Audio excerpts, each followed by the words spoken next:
திருக்குறள் அதிகாரம் 45. அறிவில் சிறந்த பெரியவர்களை நமக்கு துணையாக கொள்ளும் பொழுது நமது வாழ்க்கையில் வரும் நன்மைகள் என்னென்ன அப்படிங்கிறத பற்றின விளக்கத்தை தான் நாம் இந்த அதிகாரத்தில் பார்க்க போகிறோம். குறள் 1. அறனறிந்து மூத்த அறிவுடையார் கேண்மை திறனறிந்து தேர்ந்து கொள்ளல். விளக்கம்: அறத்தின் நுண்மையை அறிந்து ஒரு குறிப்பிட்ட துறையில் வளர்ந்த அறிவுடையவர்களின் நட்பை, அதன் அருமையையும் அதனை பெறும் திறத்தையும் அறிந்து பெறுதல் வேண்டும். அதாவது நம்ம ஒரு ஃபீல்டுக்கு போகிறோம்னா அந்த ஃபீல்டில் ஆல்ரெடி எக்ஸ்பர்ட்டாக ஒருத்தங்க இருப்பாங்க இல்லைங்களா, அவங்கக்கிட்ட நேக்காக நம்ம டச் வச்சுக்கணும். அதாவது அவங்களுடைய சப்போர்ட்டை வாங்குற மாதிரி நாம் ஒரு டச் வச்சுக்கணும் அப்படிங்கிறது தான் இந்த குறளுக்கான விளக்கம். குறள் 2. உற்றநோய் நீக்கி உறாமை முற்காக்கும் பெற்றியார் பேணி கொளல். விளக்கம்: வந்த துன்பங்களை போக்கும் வழியை அறிந்து அந்த துன்பத்தை போக்கி மீண்டும் அந்த துன்பம் வராமல் காக்கும் ஆற்றல் மிக்கவரை அவருக்கு வேண்டியதை செய்து துணையாக பெறுதல் வேண்டும். அதாவது ஒரு பிரச்சனை வருதுன்னு வச்சுங்களேன், அந்த பிரச்சனையை சால்வ் பண்ணி மறுபடியும் அந்த பிரச்சனை வராத அளவுக்கு கரெக்டாக மேனேஜ் பண்ணுற பார்த்தீங்களா, அந்த மாதிரி திறமைசாலியை நமக்கு சப்போர்ட்டாக வச்சுக்கிறது மிக மிக முக்கியம் அப்படிங்கிறது தான் இந்த குறளுக்கான விளக்கம். குறள் 3. அரியவற்றுள் எல்லாம் அரிதே பெரியாரை பேணி தமரா கொளல். விளக்கம்: துறை பெரியவர்களுக்கு அவர்களுக்கு தேவையானதை செஞ்சு அவங்கள நமக்கு பயன் உள்ளவங்களாக மாற்றிக்கொள்வது திறமசாலிகளால் மட்டும்தான் முடியும் அப்படிங்கிறதான் இந்த குறளுக்கான விளக்கம். குறள் 4. தம்மிற் பெரியார் தமரா ஒழுகுதல் வன்மையுள் எல்லாம் தலை. விளக்கம்: அறிவு முதலியவற்றால் நம்ம விட சிறந்த அறிவு, அந்த ஃபீல்டில் நம்மளை விட எக்ஸ்பர்ட்டாக இருக்கிற ஒருத்தங்களை நமக்கு சப்போர்ட் பண்ணுற ஒரு ஆளாக மேனேஜ் பண்ணி கொண்டு வர்றதுன்றது திறமைக்கு உள்ள ஒரு திறமை ஒளிஞ்சு இருக்கிற மாதிரி. பாரேன், இவனுக்குள்ள என்னமோ இருக்கு பாரேன் அப்படின்வாங்கல்ல, அந்த மாதிரி அந்த ஃபீல்டில் நல்ல திறமைசாலியை நமக்கு சப்போர்ட் பண்ணுற மாதிரி மாற்றி வைக்கிறது தான் திறமைக்கு மேலே ஒரு திறமை அப்படிங்கிறதான் இந்த குறளுக்கான விளக்கம். குறள் 5. சூழ்வார் கண்ணாக ஒழுகலான் மன்னவன் சூழ்வாரை சூழ்ந்து கொளல்.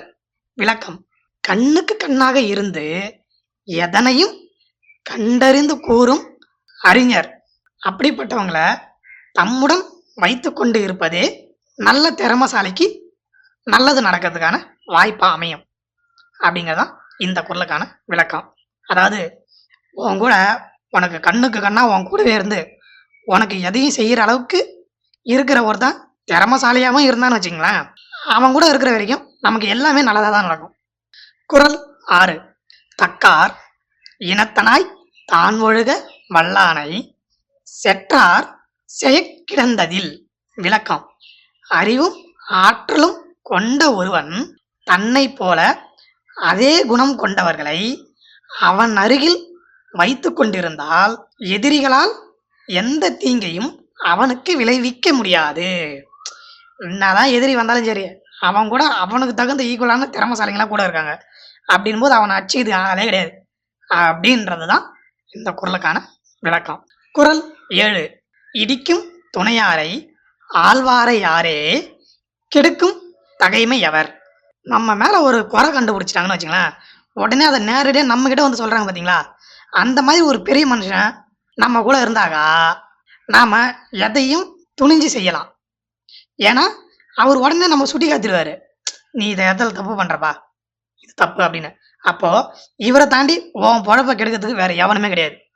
ஏன்னா இவர் தப்புனா முதலே சொல்லிடுவார், அப்போது உனக்கு தேவையானதையும் அவரே சொல்லிடுவார். இவரை தாண்டி உன்னை யாராவது வந்து கெடுத்துட முடியுமா? இதுதான் இந்த குறளுக்கான விளக்கம். குறள் 8. இடிப்பாறை இல்லாத ஏமரா மன்னன் கெடுப்பார் இலானும் கெடும். இவ்வளோதாங்க. அம்மா நேரம் நம்ம பார்த்தோம்ல, அதே தான். இதெல்லாம் இல்லைன்னா என்ன ஆகும்? அதாவது நீ பண்ணுறது தப்புன்னு உன்னை எதிர்த்து நின்று சொல்கிறதுக்கு ஒரு சரியான ஆள் உன் பக்கத்தில் இல்லைனா அப்போ உன்னை கெடுக்கிறதுக்கு தானே ஆள்லாம் வேணாம், நீயே தானா கெட்டுப்படுவ அப்படிங்கிறது தான் இந்த குறளுக்கான விளக்கம். உன்னை கெடுக்கிறதுக்கு வேற யாரும் வேணாம், நீயே போதும் அப்படிங்கிற மாதிரி அர்த்தம். குறள் 9. முதலில்லார்க்கு ஊதியம் இல்லை, முதலையாம் சார்பில்லார்க்கு இல்லை நிலை. அதாவது ஒரு தொழில லாபம் வருதுன்னு வச்சுங்களேன், அந்த லாபம் யாருக்கு போகணும்? முதல் போட்டவங்களுக்கு தான் போவோம்.